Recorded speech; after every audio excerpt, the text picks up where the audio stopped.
జనాలు పెరిగే కొద్ది బిజినెస్ కూడా పెరుగుతుంది కదా, మీరు కానీ లాస్ వస్తుంది అంటారు, ఏంటి మరి రీజన్? లాస్ అంటే మాకు లేదు కదా, మూసేస్తున్నారు కదా అక్కడి నుంచి అక్కడికే.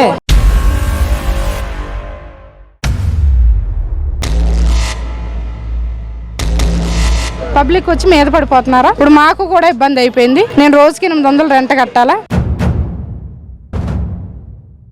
ఆమె షాపు తొలగించడం కరెక్ట్ అంటే ఆవిడ 13 సంవత్సరాల నుంచి ఉంది ఇక్కడ, ఎవరికీ తెలియదు. కొంతమంది ఏమంటున్నారు అంటే కుమార్ ఆంటీకి రోజుకి 2 లక్షలు వస్తుంది, నెలకి 30 లక్షలు వస్తుంది అలా అంటుంటారు, నిజమేనా అసలు? వాళ్ళ బిజినెస్ వల్ల మీకైతే లాస్ వస్తుందని అంటున్నారు. వాళ్ళ బిజినెస్ వల్ల మాకైతే లాస్ వస్తుందన్నా.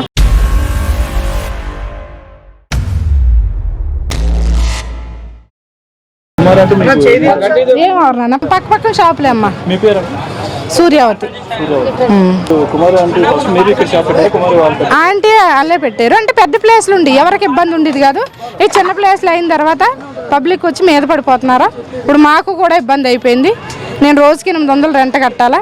ఇప్పుడు నాకు గిరాక్ అయితేనే కదా కట్టగలను. పోలీసులు ఇది ఇల్లీగల్ ప్రాపర్టీ, ఇక్కడ ఎవరికి ఇది లేదంటే మరి రెంట్ ఎలా కడుతున్నారు, ఎవరు కడుతున్నారు? అంటే ఆవిడ వయసు అయిపోయింది అన్న, ముసలావిడ. ఆవిడ వయసు అయిపోయింది, ఆవిడ కడుతున్నప్పుడు ఆవిడకి కూడా ఏదో ఒకటి దారి చూపితే ఆవిడ కూడా ఇంకొకరికి ఇచ్చుకుంటుంది కదా. ఇప్పుడు మాకైతే అవ్వట్లేదు నాన్న, చాలా ఇబ్బంది పడిపోతున్నాం మేమైతే. ఈ మిల్స్ వల్ల చాలా అంటే చాలా ఇబ్బంది పడిపోతున్నాం నాన్న, చాలా అంటే ప్లేసులు చిన్నవి అయిపోయినాయి, దానివల్ల ఇబ్బంది పడిపోతున్నాం. ఆమె షాపు తొలగించడం కరెక్ట్ అంటే? ఆ షాపు తొలగించడం అని కాదు, ఆవిడ ఎప్పుడో 13 సంవత్సరాల నుంచి ఉంది. ఆవిడది ఎందుకు తొలగించాలి? కొంచెం ప్లేసులు పెద్దవి ఇవ్వాలా, ప్లేసు పెద్దది చేసి ఇవ్వాలా. అది ప్లేసులు పెద్దది చేసి ఇవ్వాలా. రెంట్లో ఆపి ఎవరికాళ్ళు సొంతంగా రూపాయి రాని 2 రూపాయలు రాని నడుపుకుండేలా ఉండాలి. ఇక్కడ ఇన్ని షాపులు ఉండగా కుమార్ ఆంటీ షాప్ని క్లోజ్ చేయడం టేస్ట్ బాగుంటుంది. ఈ కుమార్ ఆంటీ అంటే వీళ్ళ వల్లే, యూట్యూబ్ వల్లే. ఆవిడ 13 సంవత్సరాల నుంచి ఉంది ఇక్కడ, ఎవరికీ తెలియదు. ఆవిడ అప్పుడు అదే గిరాకు, ఇప్పుడు అదే గిరాకు. ఆవిడకి ఇప్పుడేం గిరాకు పెరిగిపోలేదు. ఆవిడ డైలీ 150 కేజీలు 200 కేజీలు రైస్ వండివ్వరు, ఇక్కడే వండివ్వరు వాళ్ళు. యూట్యూబర్లు వచ్చాక వాళ్ళు వంట మానేశారు. ఇంకా ఆవిడ వచ్చిన తర్వాత ఆవిడ గిరాకు తగ్గింది. తినేటోళ్ళు ఇద్దరే, మీద పడిపోయే వాళ్ళు 10 మంది.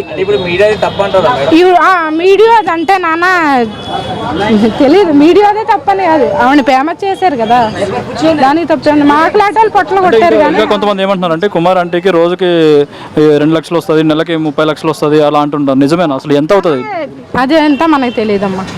మా పరిస్థితిలో మాయే, మా బతుకులో మాయే. అంటే వాళ్ళ బిజినెస్ వల్ల మీకైతే లాస్ వస్తుందని అంటున్నారు. వాళ్ళ బిజినెస్ వల్ల మాకైతే లాస్ వస్తుందన్న. ఇప్పుడు వాళ్ళది కాదు ప్రాబ్లం, పబ్లిక్దే ప్రాబ్లం, వాళ్ళది కాదు. ఆవిడ అందరూ బతకాలని చూస్తుంది. అంటే ఇక్కడ జనాలు పెరిగే కొద్ది బిజినెస్ కూడా పెరుగుతుంది కదా, మీరు కానీ లాస్ వస్తుంది అంటారు, ఏంటి మరి రీజన్? లాస్ అంటే మాకు లేదు కదా, మూసేస్తున్నారు కదా అక్కడి నుంచి అక్కడికే. 1 ఎకరం మేల మూసేస్తున్నారు ఉన్న వాళ్ళ షాపులు. ఏమవుతుంది? ఇన్నాళ్ళు బట్టి లేదు నాన్న. కాదు, ఇప్పుడు జనాలు పెరిగే కొద్దీ ఒక క్రమ పద్ధతిలో ఒక ఇదిగా చేస్తారు, కానీ వీళ్ళు అలా చేయడంలో విఫలమయ్యారంట. అది చేయలేదు అంతే. యూట్యూబ్లో రావడం వల్ల ఇబ్బంది అయిపోయింది అంతే, అంతకన్నా ఏం లేదు. పోతుంది ఏం తప్పు లేదు. ఇప్పుడు కూడా ఇక్కడ జనాలు ఎంతమంది వస్తారో వాళ్ళకి తగ్గట్టు ఫుడ్ అయితే ఉంటుంది, కానీ ఒక క్రమ పద్ధతిలో టోకన్లు తీసుకుని ఆ సిస్టమ్ ఏదైనా ఉంటే బాగుంటుంది అంటున్నాను. బాగుంటుంది, ప్లేస్లు పెంచితే బాగుంటుంది, ఎవరికి